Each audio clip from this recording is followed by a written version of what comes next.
Hello and welcome to Oakville Matters. We have a pretty exciting show for you today, especially if you care about property taxes, because that's what we're going to delve into.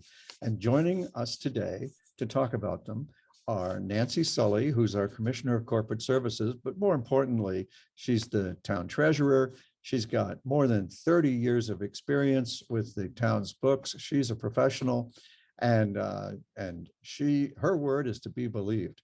And also joining us is our longest serving budget chair in history, Councillor Tom Adams. Council and I have been delighted to have Councillor Adams as our budget chair because he used to work for a major bank as a risk manager, and he has an MBA. And those aren't his only qualifications, but those qualifications certainly recommend him for budgeting chair. And the story of getting Oakville's taxes under control is as simple as this. And this is going to be, I used to work in television, so I'm going to give you some amateur animation. This is what our tax increases used to look like. And you're going to see in a second how high that used to be. And we looked at that and said, that's not sustainable. We've got to change it. This is what we brought it to the green stuff over here. Now, let's dive in and let's find out, how do you turn something this big around? And no, we didn't do it overnight. So Nancy, why don't you start the story of our journey to performance-based program budgeting? We left departmental budgeting, and how would you succinctly describe the difference between the two approaches? So I think performance-based budgeting, it focuses on outcomes and what the services are you're delivering. So, when we think back prior to PB2, you're looking at your line by line, you're looking at, okay, we spent this much last year, how much more do we need? We weren't looking at it from the perspective of, well, what is that program delivering? What is it we're trying to get from it? Do we have the right resources to deliver what we're expecting from it? And then measuring that. Did we get what we said we would get with it? So it changes the whole philosophy of building a budget. It's not just I had this much last year and now I need this. It's really looking at those outcomes and what is it we're trying to achieve, and then what are the resources required to achieve that, so you can make intelligent decisions, right? Do you need to spend, if we're already achieving where we need to? Do we need to look at resourcing somewhere else? It changes that whole discussion, and I think makes the budget more strategic as you're developing it. You could say, and maybe Tom would agree, that it bakes efficiency into the budget making process and allows you to start looking at the unit costs of the services that you provide. So Tom, we went, this is a closer up view of where we were. And the green indicates the first 2 years that I had as mayor. Yeah. When we weren't making progress. The point of this slide, which you should be able to see now, is you can see the tax increase line going up, even as the inflation line was trending down. So Tom, walk us through how we got here. Well, first of all, thanks so much for letting us talk about the budget and talk about our finances and our reserves and all things money related to the town. Obviously, it's one of my most exciting things that I get to do at the town, and I think council gets to do at the town as well. So first of all, thanks very much for focusing on that today. But in terms of what the town does and how we move from one place to the other, it does take some time to change the way in which budgeting happens in a corporation, no matter how big or small the corporation is. And that's why. Would you agree that it really is a team sport where you have to get not only the finance staff geared up and believing in the new system, but our it's a team on council as well in order to push this through. So there's a team on council and there's a team on our staff, and both need to work together to make these good things happen. On the council side, council sets policy. And so the decision making around what policies we implement, and we give our staff the duty to go and implement those policies, is really important. And for years now, our council has agreed to include within our strategic plan a desire and a need to keep our taxes in line with inflation. And we've done that in a multi-year kind of framework, which we didn't used to do pre-PB2, I'll say. It was much more of a 1 year by 1 year kind of process. And by having a multi-year direction for our staff to follow, they know where they're going to be going in a couple of years, and they know they can't do a one-off thing without it impacting something that's going to happen 2 or 3 years down the road. So because we rotate all the members of council through the budget committee, isn't it, haven't you noticed that people have learned that we have to take turns in order to deliver for the residents a smooth performance where taxes aren't spiky anymore? Absolutely. Everybody has to kind of respect each other and fit things together. That's right. And so, at the end of the day, council is responsible for authorizing both the revenues and the expenses of the town. And we oversee the business of the corporation of the town of Oakville together. And so we put together our strategic plan. We all have things that different parts of our community want.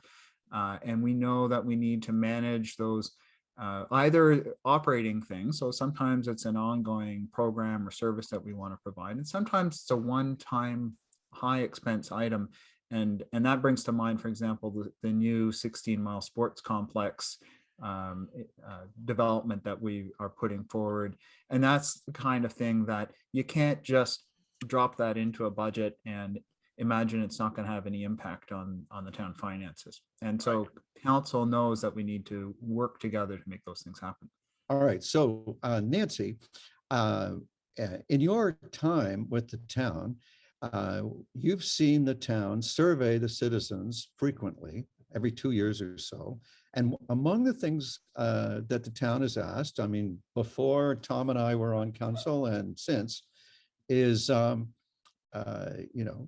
do you hold the line on taxes and cut services, or do you increase revenues to keep services and in fact improve them? What's been, and I'm especially interested if you would dive into the citizens' opinions about user fees versus property taxes. Who should pay? So whenever we ask that question, I think, consistently get back that people value the services they're getting. They don't want to see them cut. They would rather have an increase in order to keep them going. I think the majority, though, often will say that they would rather see the user fees go up. So the people enjoying that service are paying for that service a greater share. So I definitely, over the many years I've been working on the budget, and I know with Councillor Adams, we'll budget open houses. The years you get the most input from the community is when you're looking at reductions to service. So people value the services, and I think that comes out in our citizen survey.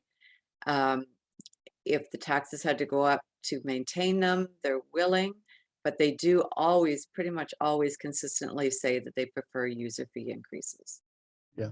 Now, Tom, you may remember that before PB2, council had a tendency, and the budget committees did too, to, I would say, prefer raising taxes rather than raising user fees. And the result was that if you looked back 30 years, the increases in user fees was much flatter than the increase in property taxes. One of the reasons property tax increases were so often higher than inflation was that user fees were being held down, and property taxpayers who weren't necessarily ever using a recreation service, for example, were subsidizing it. And I'm not saying that we've done away with all subsidies. You would be able to speak very well to the fact that youth activities are still subsidized. Absolutely. Yeah. And that's really an important element of it. So it's true that we have reviewed our relative share of user fees versus tax fees or taxes, property taxes, in terms of balancing the two. But we also, one thing you didn't mention is that we have other revenue sources as well that don't actually come directly out of either our property taxes or user fees directly. We have, for example, Oakville Enterprises that brings tremendous value to the town, helping to pay for things like the new Oakville Hospital. We issued as a corporation a whole bunch of debt to help build the new Oakville Hospital, and that debt's being covered by this other source of revenue that doesn't impact people's property taxes. But going back to the question of don't leave that point too quickly, because one of your signal achievements was leading council to finance, as I recall, our shift to LED lights by financing that from the savings, which is another example of avoiding taxes. Yeah, so that's a kind of project where the debt charges that we incurred to switch over to LED lights is being fully financed through the savings within that program itself. And so there are a whole bunch of things that we've done over the years. The Pine Glen Soccer Building is another one of my favorites, where that program has built us a new facility and is being carried by that program itself through the soccer club. So the most of the debt that the town has is actually paid for by other people or other sources of revenue other than property taxes. About 95% of our debt is actually covered by other sources. And that is no small thing when you consider that in the last 16 years, we have added more than 1 million square feet of community facilities to the 800,000 square feet that we had 16 years ago. And when you look at, let's just look at for a second, the last 4 years, we have a chart that the good people at Your TV will show now. The tax increases for the last 4 years, and there's a dotted line that shows inflation. And the bottom line on this particular slide is inflation's up 13.3%, and the total tax bill is up 6.7%, which is going some when you consider there's a measure of efficiency. So Tom, what do you think of PB2 now that we have the perspective of the last 4 years, and for that matter, the last 8 years and the last 12 years? I like to look at it in a much longer time frame. If you look back, 10 years before we had PB2, if you go back looking into the late 1990s, and you look at that period of 10 years, say, before that we had PB2 in place, you had much more unpredictable property tax increases. You had higher property tax increases, and as you've noted, they were on an upward trend in terms of the increases that we had each year. And through PB2, through the strategic planning that we as a council and as a community have brought together, we've been able to create much more predictable property tax increases over time. We've been able to lower the overall size of those increases, and we've been able to bring them down to a lower trend. And those are all good things, not only for residents, but also for local businesses. When you've got that predictability, you can plan forward, you can expect what's going to happen to you, and you can build that into your budgets, your own private budgets, what's going to happen to you. So there's a bunch of good things that come out of that predictability. And it also helps us internally organize ourselves for the future. So there's a bunch of good things that come out of that. Yeah, and Nancy, when you look at the citizen survey over the long span that you have, you've got a long perspective on it. Anxiety about tax increases seems to have really gone down as a in terms of what people report back as their top issue. It has. It really has. And I think that speaks to the stability that Councillor Adams was talking about. Our increases have been at or below inflation over the last many years. It provides that level of comfort almost to residents, businesses, as to what to expect. And it's not, I don't think, front of mind, because it has been very stable and consistent, and it takes that pressure off. Yeah, surprises are bad when it comes to budgets usually. Well, that's right. And I remember before I ever got interested in serving as mayor, just as a citizen, I like to plan my personal finances, like you were saying. And if it's a mystery how big my tax increase is going to be, I have to think about it. And if it's going to be small, I don't have to think about it as much. Rob, I'd like to talk about our North Park Community Center work, if you're willing. Oh yeah, sure. And the way we've dealt with that, because it it talks to a number of things. First of all, it talks to the need to service new communities. And North Park is one that we've actually been able to bring forward in our capital plan by a couple of years.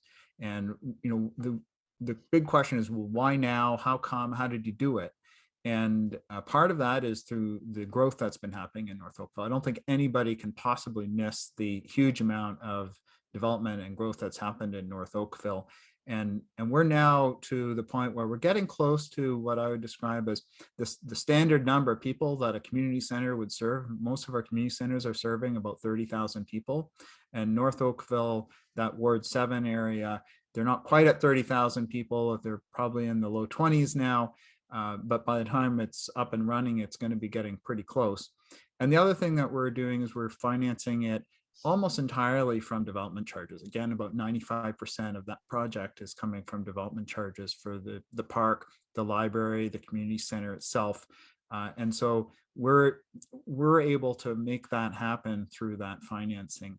And council has, for a number of years, had a policy of trying to maximize the development charges that we're obtaining from the development so that our property taxes aren't burdened with the infrastructure needs of these new communities. And so that's a way in which we can manage that kind of growth. So, you know, it's a really important story for people to understand how we do that. Well, and it's not the first time we've approached it that way. And Nancy, in your long service with the town, you've seen us, I mean, I guess where we should start is there's an act of the legislature, there's a law that requires that cities and towns and villages that we have independent audits every year. Mm-hmm. And you must have seen at least 30 of the last audits. And can you just talk for a minute, what makes an independent audit independent? And have we ever had a bad audit? Have we, a good audit is called a clean audit. Have we always had a clean audit? We have always had a clean audit. And you're right, the auditors are independent. They are coming in to evaluate, look at our records, and make an opinion on those statements. They are totally independent. Apologize there. And I am happy to say we have always had a clean audit. There have been no concerns. Right. And what does an audit cover? I know I hear chirping in you know, every few years or so I hear chirping that we ought to have an independent audit to see whether or not our tax increases have been below inflation, as we say. And is that something that an independent audit even looks at? No, the auditors are coming in, they're looking at our financial records, they're looking at our transactions. Are our revenues recorded accurately? Are expenses recorded accurately? Are the financial statements an accurate picture of the town's financial activities for the year? They would not be garnering an opinion on tax increases at or below inflation. That's not what they're looking at. Sure. Yeah. So in other words, I would submit, maybe you would, let's see if you would agree. You can look at our financial reports to see how much we've raised in taxes, and then you're going to have to go to Statistics Canada to get the inflation rates, and then you can do the comparison. But yes, there's an interesting little problem in all of this, which is you and Tom and the committee and your staff, you have to estimate what inflation's going to be the year that, so we're doing the budget before the budget year, as any good business would, and we're having to forecast what the inflation rate will be in order for us to try to come under it. And, you know, I like to quote my dad, the retired meteorologist, who says, never make a forecast unless you have to. And looking back over your forecasts, Tom and Nancy, how do you feel you've done in terms of guessing what inflation is going to be? I ask it that way because I know that we got surprised to the downside on inflation at least once, where you know, I think we were expecting the Bank of Canada policy of 2%, and I think we got a third of a point one year. Well, it works both ways. You can never predict the future perfectly. And we do, of course, look at the predictions of the major economists from all the major banks. We look at the Bank of Canada. So we look at what I think would be all the reasonable places to look for our predictions in terms of what's going to happen in the future. And of course, we have to peg ourselves to something eventually. And so we try to do that as we enter into the budgeting process. We are always looking month by month to see if things are changing dramatically. And I think by and large, we've been not far off. I'd say this perhaps right now we're in a cycle where we're in a little bit of a different place with such high inflation going on throughout Canada. To help this conversation, let's ask the Your TV folks to show the slide we have for the last 16 years, comparing the inflation being up 37% and the total taxes up in that long span at 32.5%. And I just want to point out that the first 2 or 3 years there, PB2 hadn't really kicked in full force. So you can see the power of PB2 in that we have a good record for all 16 years, even though we've only used it for 14 or maybe 13 years, depending on when you mark full force. So if you look at that with us, Tom and Nancy, and then you who are watching here at home, you'll see the little blue dotted line, that's inflation, and the dark numbers with the dotted line. Those are the inflation numbers that turned out after we forecast something the year before. And the budget increases are the green columns there. And the numbers for those are in white at the bottom, at the base of every column. And you can see that year after year after year, we're almost always really good. But if you look at 2020, there was a heck of a surprise when inflation came in at 0.3. Tom and Nancy, you probably both remember that. I know. Yeah, there's something like there might have been a pandemic that started. I can't remember. Does anybody look? We're still on Zoom, but you know, yeah, for sure. No, certainly there are surprises that happen in budgeting and business. That's common. It happens, and you do have to respond to it. And you know, certainly that year, the pandemic year, was one where the town pivoted very, very quickly to respond to what was happening in the world. That was a case where we had all of a sudden our transit systems were being shut down, or the service levels were being reduced. The recreational systems, they were truly shut down. And of course, the town had to pivot to that. And so when you have things like that happen, of course, the town has to respond to it, and we did. You know, that pandemic hit was a very significant thing. Well, but you and Nancy did pretty darn well when you look at 2021, where inflation came in at 2.9 and we came in at 1.6, which is pretty good. And then we were not forecasting inflation to be, so last year when we were doing the 2022 budget with its 1.5% increase, we were not forecasting that inflation would be currently tracking at 8.1%. Right. So, and these sweepstakes, we look really good this year. Just for interest, Tom, how did our neighbors compare to us for this year's tax increase? Well, this past year, the overall property taxes in the neighboring communities were all about double what Oakville's overall property tax increase was. And that, of course, is including the local share as well as the regional share and the educational share.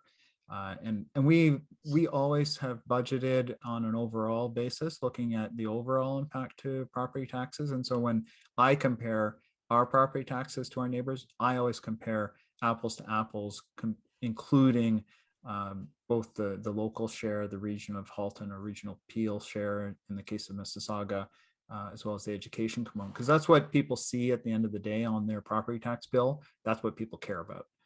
Well, and we control a majority of it. I was going to say, you and I are regional councillors, and we set those budgets. We set that budget too. So yeah, why not report it all? The in the remaining time that we have, I wonder if Nancy, there's a bit of a bunch of work to do in the time ahead on our future budget. And it's maybe too soon to get into it. Being an election year, we don't actually set the budget before the budget year. It's a peculiarity of the Ontario system. But and I'm seeing economists forecasting that inflation next year will be not as high as it's tracking now. What are your indications? I mean, I know we're going to have a council meeting and hear your revelations, but do you want to hint about where you're going with this? Well, I mean, right now inflation is tracking very high, right? Around 8%. And I think, as you said earlier, we did not envision, well, we didn't see that for 2022. I think we were looking at the forecasts and what the Bank of Canada was saying. We recognize that the economic uncertainty is putting a lot of pressure on everyone. And so we are looking at our programs and services, looking at what our recommendation to council will be. I think right now, the latest information from the Bank of Canada was that they're looking at about 4.6% next year. So they are expecting it to go down, but not down to where they would like it, between the 2 and 3%. So we are cognizant of the pressures that's having on the community, as well as the pressures on the organization. We buy the same material supplies, construction materials, etc. So we're facing those pressures as well. So we're balancing all of that to come up with some options for council. Well, let's take a look at the impact to the individual homeowner of all the success we've had in getting budgeting under control. This is $31.38 per 100,000 of assessment value, and that's the average for those 10 years that we talked about before PB2. And this is $22 in constant dollars from 2008, or $16 in current dollars, and that is the difference. You can measure that difference in your pocket. And I want to thank you, Nancy. I want to thank you, Tom, for the hard work that you do on keeping the town's finances working for people. And I want to thank you for the time that you gave us today.